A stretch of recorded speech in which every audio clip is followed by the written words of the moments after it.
we get older and older. I'm 77 right now. You can't live forever, you know. So if this procedure I'm going to have to clean the blood doesn't work, then I've got probably a few more months to make it before my kidneys shut down, you know. So that's kind of why I'm kind of going along with the interview at this time. You're seeing that what you went through is just too important for people not to know about. Yeah. Yeah. Can you just, can we start at the beginning with your military career and just walk through what exactly your experiences were? Was drafted into the military and got into the U.S. Army. After that, I was sent to the Signal Training Center in eastern United States. What year would this be? 58. I went through the signal training course. And at that time, I went through the radio teletype course and also the cryptography course, crypto.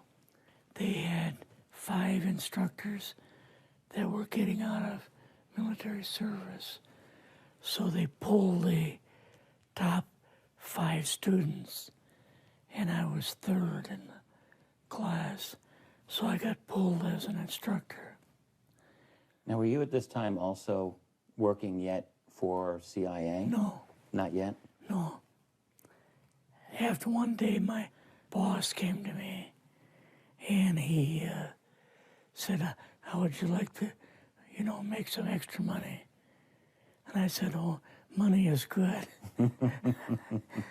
So he's explained to me that he could put it through, would have to get a top secret White House Q clearance for the job, And I thought, boy, must be a pretty exclusive thing, And I said, well, what is this? And he said that I'm director for the CIA for Eastern United States, And I said, oh, I didn't know that. And he said, you weren't supposed to.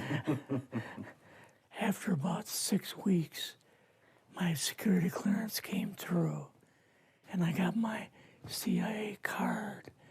It was an ID card, like a credit card, where I could just go up to the door and slice it, walk right in. And my name at that time, I used a artificial name too. Never used my real name. I started working with him on the project he was on, and that was Project Blue Book, which was kind of partially a fraud. You're saying some of the Blue Book cases were, Yes. were completely fictitious? Yes. But the cases that we got came from, I think it was Fort Belvoir, Maryland. Fort Belvoir? Yeah, and it didn't come from the Pentagon, or it didn't come from CIA headquarters. But we would get reports about a certain sighting that they had in Mexico or Italy or something like that. And then we had people that would follow through on it, that would go out and interview the people to see if they were nutcases or if it was real, So they'd be going overseas frequently? I wasn't, but I always stayed statewide. But the people we had working with us from the CIA would do that. We would get like a new report probably a couple times a week. I was coming into the Army fresh off the farm, so I really didn't have much knowledge of anything, but my boss filled me in on Project Blue Book and what they had found so far as Greys and aliens and the Roswell incident. How did you feel when this first got dumped on you? When you first learned about this? I was just kind of overwhelmed with all of this, you know. And I said to him, I don't know if I'm going to be able to be a judge of this type of thing. What's real, what's not, when I don't have much knowledge of it, you know. So... What did he say? He said, well, we have to build the information as we go, and you'll see how this thing is working out. And then the other thing is, of course, you really weren't able to tell family or close friends, obviously. No, I couldn't tell anybody. In fact, I had to take a vow that I wouldn't tell anybody. A lot of it for 40 years, and more of it for 50 years, which is up in 2010. You're doing all this crypto work, you're looking at images, photographs, video. It's 1958, maybe the fall of 58. What happened after this? At that time, the Project Blue Book thing kind of went pot, you know. If you remember, back in those days, they kind of declared it as a nothing, you know. Mm-hmm. Right.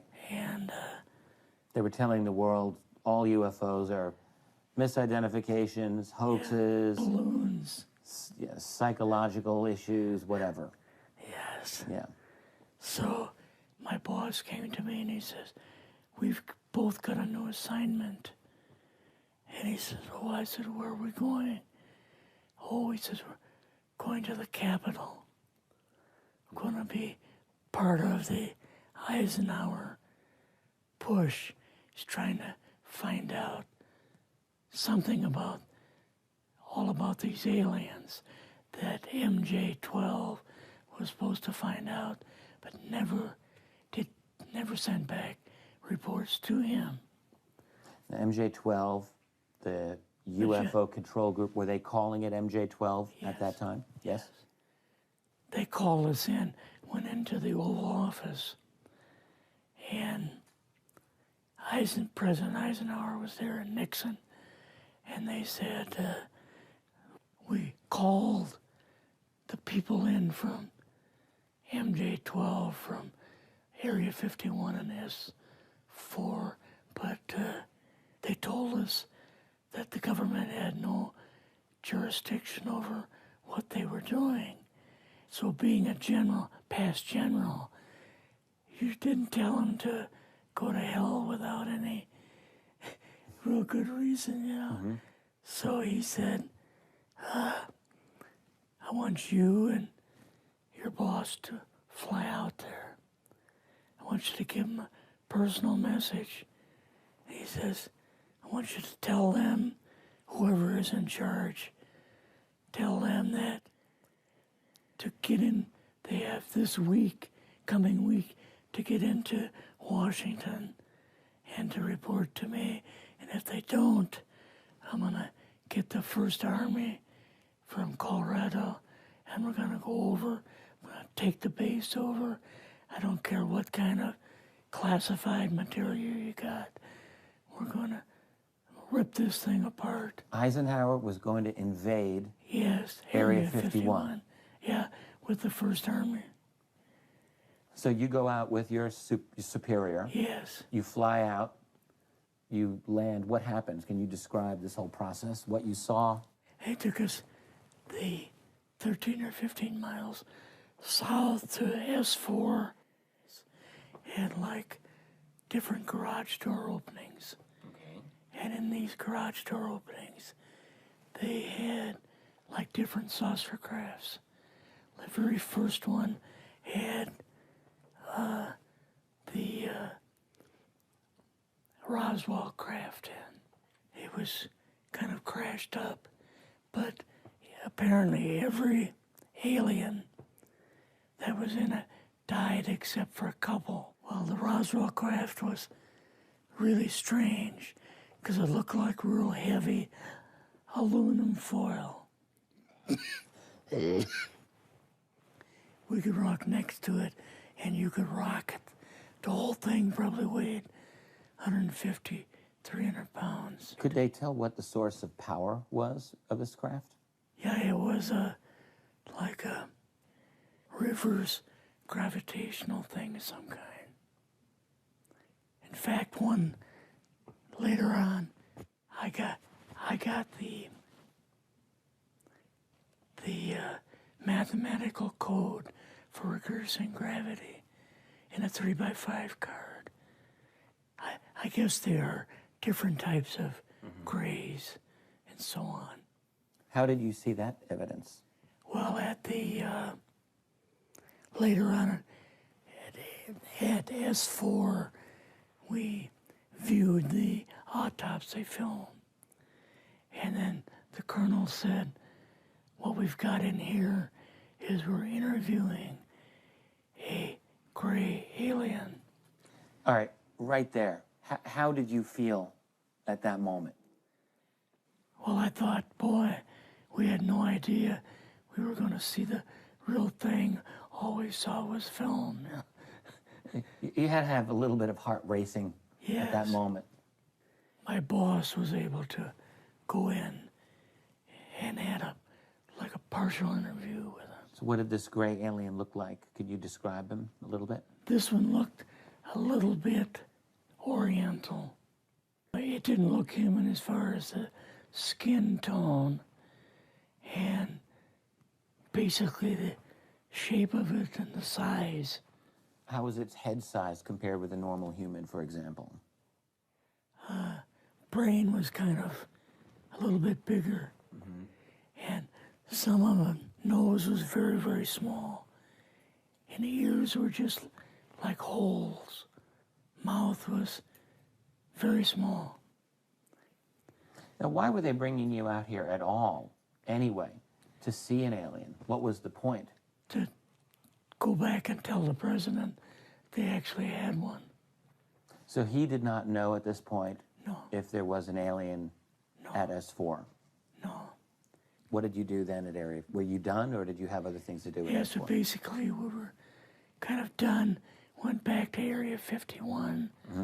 They took us into the main building, and there we saw a U-2, which of course we didn't know existed. And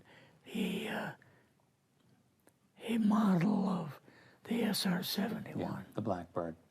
So, but like I mentioned earlier, it was not a model of the current Blackbird, It was an earlier version. but an early version. Did you go directly to Washington after this? Yes. Or did you go somewhere else? How did they get, did you fly regular airline or? We flew back to the commuter plane back to the air base, and then took President Eisenhower's Lockheed Electra back to Washington. You and your supervisor, Yeah. superior officer, and now you're meeting with the president? Yes. Can you describe this? Well, we met with him in, the second story of the old OSS warehouse building. And Eisenhower and Nixon were there, and also Hoover was there. So he asked us what was going on, and we told him about the alien, the whole situation, and the black projects and so on.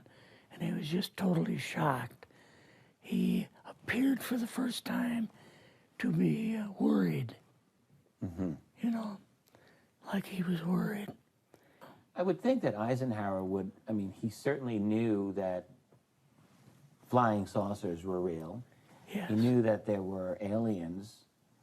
So I guess I'm just wondering, what would he have been, really surprised about?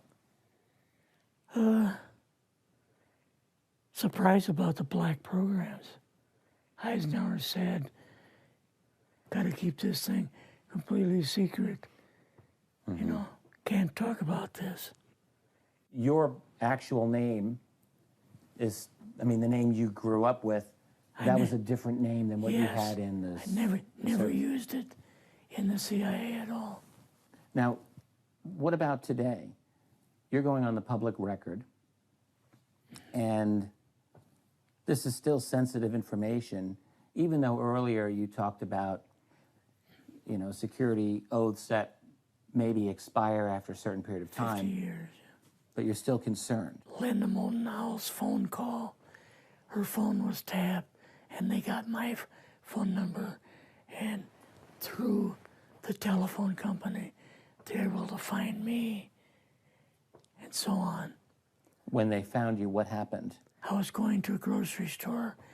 Two guys in a black suits come out of a black Lincoln town car and came over to see me. And they told me that I better not publish anything or talk to Linda about any more things.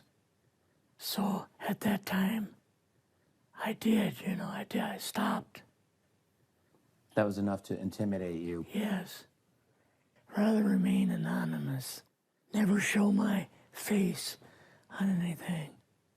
Really, thank you for doing this. Yes. This was, I guess, kind of a good idea because I feel much better having talked about it. I kind of feel like there's a load off my shoulders. Really? Because I had an awful lot of secrets that I had kept over the years.